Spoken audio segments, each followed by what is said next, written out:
ผมวันนี้เราอยู่กับพี่โอเล่โซลาร์เซลล์นะครับผมมื้อนี้ภารกิจเขาให้ยังครับพี่มื้อนี้ภารกิจไอ้มันขึ้นฝนตกหนักครับ ฝนตกหนักน้ำท่วมบ่อมันน้ำท่วมบ่ ปลามันออกจากบ่อมันได้สิไต่บ่ได้ไต่ปลาเรียกกันไต่เอาปลาช็อตที่บ้านเขาเอิ้นปลาคอครับ พออุปกรณ์เขาไม่ยังไงครับอุปกรณ์ของมึง ก็ชะโมครับ ฉมวกใส่มึงดู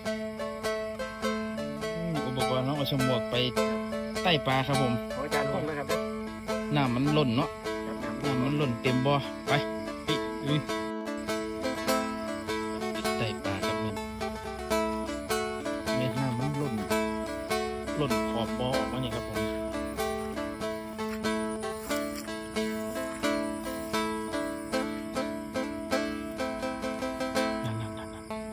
โอ้นี่เขาพูดใส่ดังเลยพี่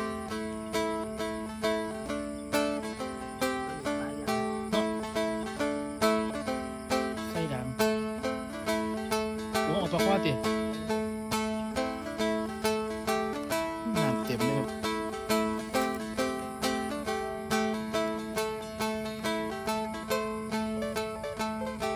ปลายังกระโดดลงๆอยู่คนปลาคอติ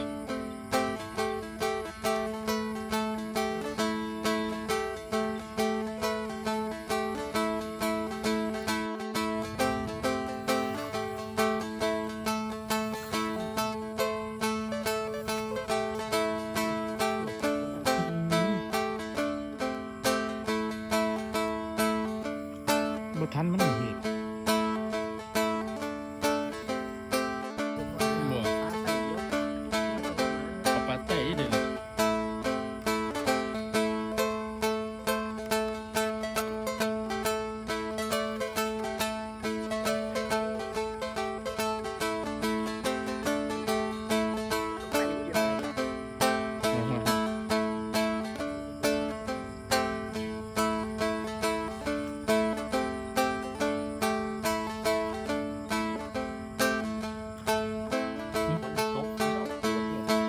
มันครับเอาวนขึ้นติ น้ำมันลึกครับน้ำลึก มันลึกแล้วเราเดือดตินี่ รอดสักพักตัวนะครับ เราเดือด เต็กตัวนึงเต็ก เด็กกัน